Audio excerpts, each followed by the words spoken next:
Baik, Assalamualaikum warahmatullahi wabarakatuh, Ananda sekalian. Waalaikumsalam warahmatullahi wabarakatuh.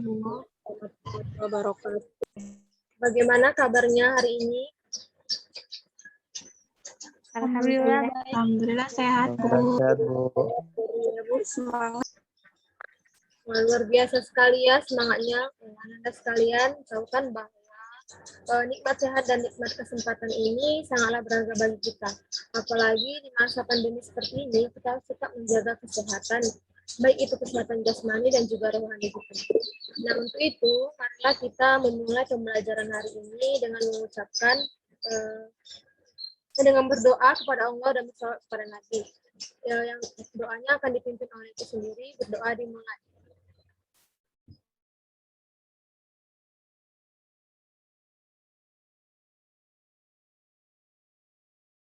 Berdoa selesai. Nah, untuk absensinya sudah Ibu kirim melalui WhatsApp group ya. Diharapkan semuanya mengisi absennya. Nah, baiklah, jika semuanya sudah mengisi absennya, Ibu akan memulai pembelajaran kita hari ini dengan mengucapkan basmalah. Bismillahirrahmanirrahim. Nah, baik Ananda sekalian, semasa hidup kita pasti mengalami yang namanya fase-fase kehidupan. Sejak kita lahir sampai dengan sekarang, banyak perubahan yang terjadi pada tubuh kita. Tinggi dan berat badan kita yang sekarang berbeda dengan saat kita berumur 5 tahun yang lalu. Nah, baju dan celana yang kita gunakan pakai sekarang ini, maksudnya kita pakai yang berumur 8 tahun, pasti tidak akan muat jika kita gunakan pada saat sekarang. Nah, anggota tubuh kita ini mengalami perubahan yang secara alami. Nah, kenapa hal tersebut bisa terjadi ya? Ada yang tahu? Saya, Bu. Iya, Maryam. Karena setiap makhluk hidup itu mengalami perubahan dan perkembangbiakan, Bu. Benar sekali ya, anak-anak sekalian, bahwa tidak hanya manusia, tumbuhan, hewan, dan juga kita mengalami yang namanya fase pertumbuhan dan perkembangan. Nah, hari ini kita akan membahas mengenai konsep pertumbuhan dan perkembangan makhluk hidup. Tujuan dari kita mempelajari konsep pertumbuhan dan perkembangan makhluk hidup ini adalah untuk memahami proses pertumbuhan dan perkembangan tumbuhan serta mengaplikasikannya dalam pengamatan pertumbuhan dan perkembangan. Nah, hari ini kita akan mempelajari pertumbuhan dan perkembangan pada makhluk hidup, contohnya tumbuhan ya terlebih dahulu, di mana kita akan membahas mengenai pola perkembangan dan pertumbuhannya. Ibu akan menampilkan PowerPoint-nya.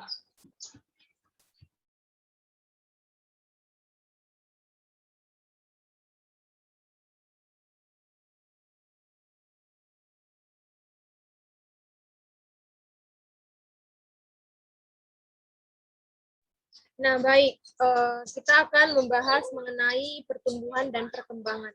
Di mana pertumbuhan dan perkembangan dalam biologi itu mengacu kepada perubahan fisik, yaitu berupa ukuran, volume, tinggi, dan massa.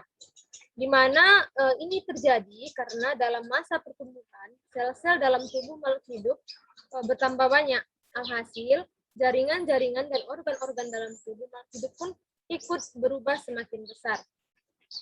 Nah, perkembangan merupakan proses menuju tercapainya kedewasaan. Untuk tingkat seluler, perkembangan dapat berupa diferensiasi sel-sel yang baru membelah membentuk jaringan yang menyusun organ tertentu. Nah, lalu pertumbuhan dan perkembangan itu sendiri merupakan hasil interaksi antara faktor internal dan faktor eksternal, yaitu faktor dalam dan faktor luar, di mana faktor yang terdapat di dalam yaitu bersifat genetik, maksudnya gen dan hormon yang merangsang pertumbuhan. Nah, sedangkan faktor luar yaitu berupa lingkungan, baik itu suhu, cahaya, nutrisi, makanan, maupun kelembaban, di mana potensi genetik ini hanya akan berkembang jika ditunjang oleh lingkungan yang cocok. Nah, dengan demikian, karakter atau sifat yang ditampilkan oleh tumbuhan merupakan gabungan faktor genetik dan faktor lingkungan secara bersama-sama. Nah, pola pertumbuhan dan perkembangan. Ada dua aspek yang akan dikaji pada proses perkembangan dan pertumbuhan, yaitu aspek morfologi dan aspek anatomi. Nah, di mana aspek fisiologi dan aspek biokimia. Pada aspek morfologi dan anatomi, yang dikaji adalah perubahan-perubahan yang terjadi, yang terlihat selama proses perkembangan tumbuhan. Perkembangan tidak akan terlepas dari proses fisiologi dan biokimia yang sangat menentukan perubahan morfologi suatu organisme. Misalnya perkecambahan.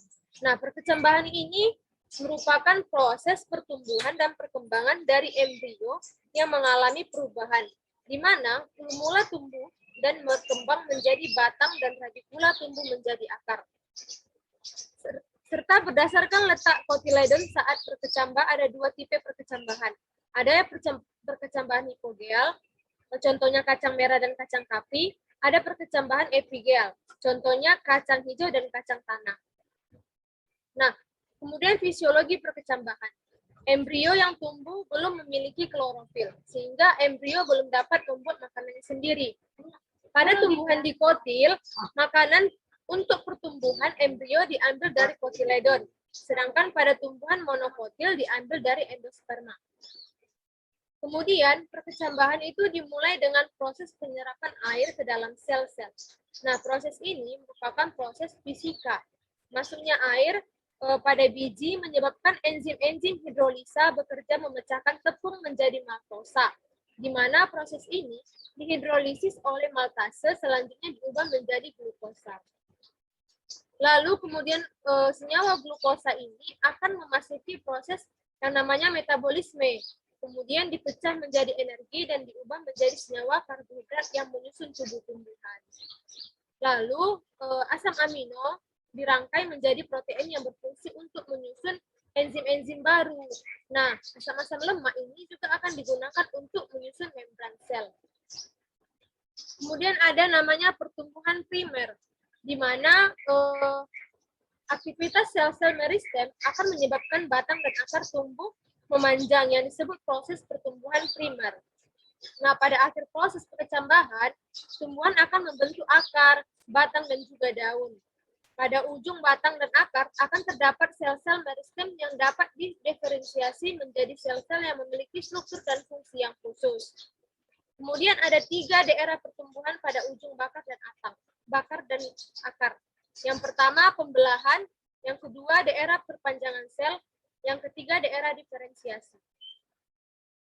Lalu kemudian ada namanya pertumbuhan sekunder, di mana pada tumbuhan dikotil, tumbuhan berbiji 2, selain terdapat jaringan meristem yang primer di ujung akar dan ujung batang, juga terdapat jaringan meristem sekunder, di mana jaringan meristem sekunder ini berupa kambium dan kambium gabus.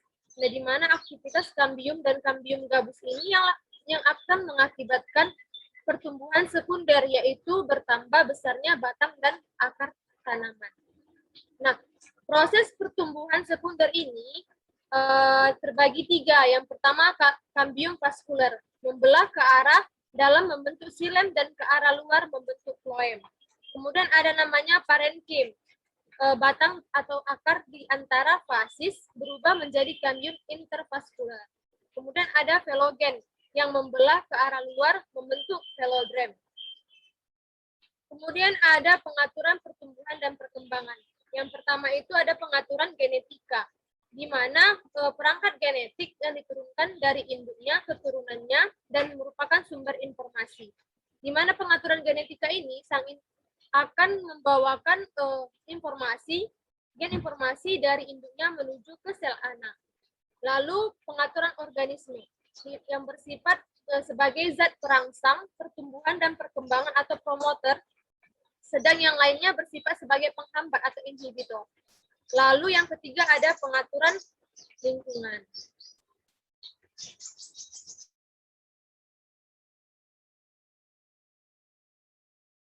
Nah, baik Ananda sekalian, dari penjelasan yang telah Ibu paparkan mengenai pertumbuhan dan perkembangan, apakah ada yang ingin ditanyakan atau ada yang kurang jelas? Dipersilakan. Saya, Bu. Silakan, Shirley. Nah, dalam pertumbuhan dan perkembangan, suhu optimum yang seharusnya itu seperti apa ya, Bu? Ya, baik. Terima kasih saya lihat pertanyaannya. Ada lagi yang ingin bertanya? Saya, Bu. Iya, silakan Wirda. Baik, terima kasih, Bu. Saya ingin bertanya, Bu. Jadi, apa sajakah rangsangan lingkungan atau eksternal yang mampu mempengaruhi perkembangan dari pertumbuhan itu, Bu? Terima kasih, Bu. Baik. Apakah ada lagi yang kurang jelas? Saya, Bu. Silakan Adelia. Baik, Bu. Nah, di sini saya ingin bertanya bagaimanakah hubungan faktor internal dan juga eksternal yang mempengaruhi pertumbuhan dan perkembangan tumbuhan, Bu? Baik, Ananda sekalian, pertanyaan yang teman-teman kalian sampaikan tadi sangat bagus ya. Nah, untuk pertanyaan teman-temannya tadi, Ibu beri kesempatan bagi kalian untuk menjawab pertanyaan temannya. Nah, untuk itu Ibu akan membentuk kelompok dan masing-masing kelompok itu akan menjawab satu pertanyaan. Nah, Ibu berikan waktu selama 10 menit untuk mendiskusikannya ya. Paham kan? Paham, Bu. Paham.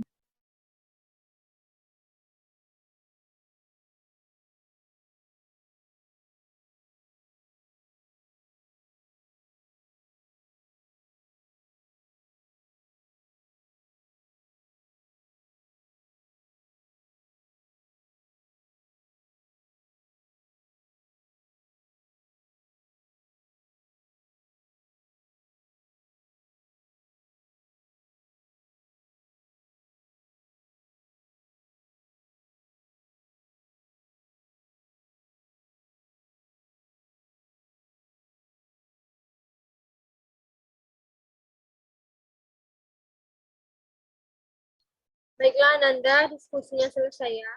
Untuk kelompok 1 akan menjawab pertanyaan dari temannya Shirley.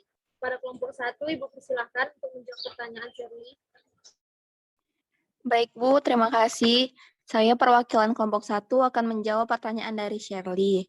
Pertanyaan yang tadi, di dalam pertumbuhan dan perkembangan, suhu optimum yang seharusnya itu seperti apa? Nah, temperatur optimum pada proses pertumbuhan adalah suhu di mana tanaman dapat berkembang dengan baik, tidak terlalu panas dan tidak terlalu dingin bagi tanaman tersebut. Setiap tanaman memiliki temperatur optimum berbeda-beda. Tanaman hanya tumbuh subur dalam kisaran suhu tertentu. Secara umum, suhu optimum untuk fotosintesis adalah 25 derajat Celcius, karena fotosintesis adalah proses yang menghasilkan makanan bagi tanaman. Maka suhu ini jugalah yang merupakan suhu optimal pertumbuhan kebanyakan tanaman. Tanaman yang biasa tumbuh di lingkungan yang kaya karbon dioksida tumbuh dengan optimal dengan kondisi yang sedikit lebih hangat, yaitu pada 28 derajat Celcius. Selanjutnya akan dilanjutkan oleh Wirda. Baik, terima kasih kepada rekan saya Dinda. Akan saya lanjutkan, yaitu di mana sayuran dataran rendah yang berasal dari wilayah panas dan sebagian besar bunga tumbuh paling baik berkisar antara 16 derajat hingga 20 derajat atau 25 derajat Celcius. Sayuran dari wilayah dingin atau dataran tinggi seperti selada dan bayam bisa tumbuh pada suhu yang lebih dingin antara 10 derajat dan 20 derajat Celcius. Tingkat fotosintesis pada tanaman akan turun tajam jika suhu naik di atas titik-titik ini. Tingkat fotosintesis juga akan menurun meski secara bertahap jika suhu mengalami penurunan ataupun menjadi lebih dingin. Karena itu, pertumbuhan tanaman juga akan berkurang dan tidak lebih optimal bila suhu terlalu rendah ataupun terlalu tinggi. Bila tanaman mati secara tiba-tiba, maka salah satu kemungkinannya adalah suhu yang terlalu panas. Baik, Bu, demikian penjelasan dari kelompok kami. Terima kasih. Baik, jawaban yang sangat bagus ya. Nah, untuk temperatur optimum untuk proses pertumbuhan itu, untuk yang fotosintesis berkisaran 25 derajat Celcius. Nah, untuk yang daerahnya wilayahnya panas atau di dataran rendah, biasanya suhunya itu 16 derajat hingga 20 derajat atau 25 derajat Celcius. Nah, untuk yang tumbuhannya yang hidupnya di suhu dingin biasanya berkisaran 10 derajat dan 20 derajat Celcius ya. Nah, jawaban temannya tadi sudah bagus. Untuk selanjutnya pertanyaan dari Wirda akan dijawab oleh kelompok 2. Kepada kelompok 2, Ibu persilakan. Baiklah, teman-teman sekalian, saya akan menjawab pertanyaan Wirdah mengenai rangsangan lingkungan atau eksternal yang mempengaruhi pertumbuhan tumbuhan. Banyak rangsangan lingkungan atau eksternal mempengaruhi perkembangan tumbuhan. Rangsangan utama lingkungan yang mempengaruhi perkembangan tumbuhan diantaranya ada cahaya, di mana banyaknya cahaya yang dibutuhkan tidak selalu sama pada setiap tumbuhan, di mana cahaya dapat menguraikan oksin sehingga menghambat pertumbuhan meninggi. Selanjutnya ada suhu, yang merupakan tumbuhan yang membutuhkan suhu yang optimum untuk berkembang dengan baik. Suhu paling rendah namun masih memungkinkan tumbuhan untuk tumbuh yang disebut dengan suhu minimum. Selanjutnya gravitasi, di mana arah pada pertumbuhan bagian organ tubuh ditentukan. Selanjutnya ada kelembaban, dan yang terakhir ada nutrien dan air. Terima kasih, Bu. Baik, jawaban yang bagus ya. Selanjutnya kelompok 3, Ibu persilakan untuk menjawab pertanyaan dari Adelia. Baiklah, saya akan menjawab pertanyaan dari Adelia, yaitu hubungan antara faktor internal dan eksternal yang mempengaruhi pertumbuhan dan perkembangan tumbuhan. Mana faktor yang mempengaruhi pertumbuhan dan perkembangan tanaman secara garis besar dapat dibedakan menjadi dua, yaitu faktor internal dan faktor eksternal. Kedua faktor ini memiliki peran masing-masing dalam proses pertumbuhan dan perkembangan tanaman. Faktor internalnya berupa gen dan hormon. Gen merupakan substansi pembawa sifat yang diturunkan dari induk ke generasi selanjutnya. Gen mempengaruhi ciri dan sifat makhluk hidup, di mana pada tanaman mempengaruhi bentuk tubuh, warna bunga, dan rasa buah. Gen juga menentukan kemampuan metabolisme sehingga sangat mempengaruhi pertumbuhan dan perkembangan tanaman tersebut. Tanaman yang memiliki gen tumbuh yang baik akan tumbuh dan berkembang cepat sesuai dengan periodenya.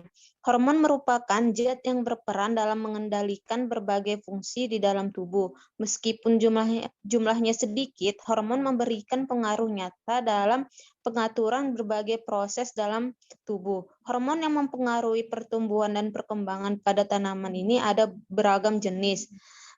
Baiklah, dilanjutkan oleh teman saya, Asni. Baik, terima kasih. Saya akan melanjutkan untuk faktor eksternalnya, yaitu yang pertama ada nutrisi, di mana nutrisi merupakan bahan baku dan sumber energi dalam proses metabolisme untuk tubuh. Nah, kualitas dan kuantitas nutrisi akan mempengaruhi pertumbuhan dan perkembangan tanaman. Yang kedua itu ada cahaya matahari, di mana cahaya matahari ini berpengaruh terhadap pertumbuhan dan perkembangan makhluk hidup. Tanaman sangat membutuhkan cahaya matahari untuk berfotosintesis. Nah, yang ketiga itu ada air dan kelembapan, yang merupakan faktor penting untuk pertumbuhan dan perkembangan air yang sangat dibutuhkan oleh makhluk hidup. Tanpa air, makhluk hidup tidak dapat bertahan hidup. Nah, yang keempat itu ada suhu. Suhu memiliki pengaruh nyata terhadap pertumbuhan dan perkembangan tanaman. Hal ini disebabkan karena proses dalam pertumbuhan dan perkembangan seperti penyerapan air, fotosintesis, penguapan, dan pernafasan pada tanaman dipengaruhi oleh suhu.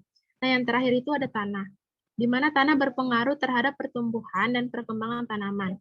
Tanaman akan tumbuh dan berkembang dengan optimal bila kondisi tanah tempat hidupnya sesuai dengan kebutuhan nutrisi dan unsur hara. Kondisi tanah ditentukan oleh faktor lingkungan lain, misalnya suhu, kandungan mineral, air, dan derajat keasaman atau pH. Baik, Bu, terima kasih. Sekian dari saya. Baik, terima kasih kepada masing-masing kelompok atas jawaban yang luar biasa. Beri aplaus kepada kita semua. Nah, Anda sekalian, materi mengenai konsep pertumbuhan dan perkembangan pada tumbuhan sudah selesai kita bahas. Baik itu faktor internalnya maupun faktor eksternal juga sudah kita bahas. Nah, dari pemaparan dan jawaban teman-teman kalian tadi, apakah ada yang dapat menyimpulkan dari hasil pembelajaran kita pada hari ini? Saya, Bu. Ya, silakan Shirley. Baik, terima kasih, Bu. Nah, pertumbuhan adalah bertambahnya ukuran dan jumlah sel serta jaringan intraseluler. Berarti bertambahnya ukuran fisik dan struktur tubuh bagian atau keseluruhan, sehingga dapat diukur dengan satuan panjang dan berat. Perkembangan adalah bertambahnya struktur dan fungsi tubuh yang lebih kompleks. Pertumbuhan dan perkembangan dipengaruhi oleh faktor internal berupa gen dan hormon, serta faktor eksternal berupa nutrisi, cahaya, air, suhu, kelembapan, dan tanah. Sekian, terima kasih, Bu. Baik, terima kasih Charlie. Untuk tambah ya, mengenai kesimpulan dari pembelajaran kita hari ini, yaitu ada dua aspek yang dapat dikaji pada proses pertumbuhan dan perkembangan, yaitu aspek morfologi dan anatomi, kemudian aspek fisiologi dan biokimia. Nah, untuk aspek morfologinya, itu akan dikaji mengenai perubahan-perubahan yang terjadi selama proses perkembangan tumbuhan. Nah, lalu perkembangan ini tidak akan lepas dari proses fisiologi dan biokimia yang sangat menentukan perubahan morfologi dari suatu organisme.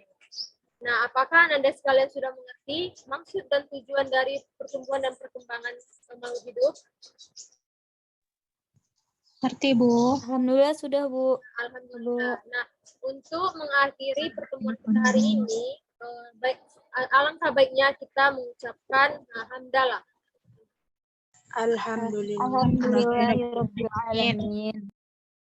Baik, terima kasih atas perhatian dan partisipasi Anda untuk pembelajaran kita hari ini. Aku akhiri, wassalamualaikum warahmatullahi wabarakatuh. Waalaikumsalam warahmatullahi wabarakatuh. Terima kasih banyak, Bu.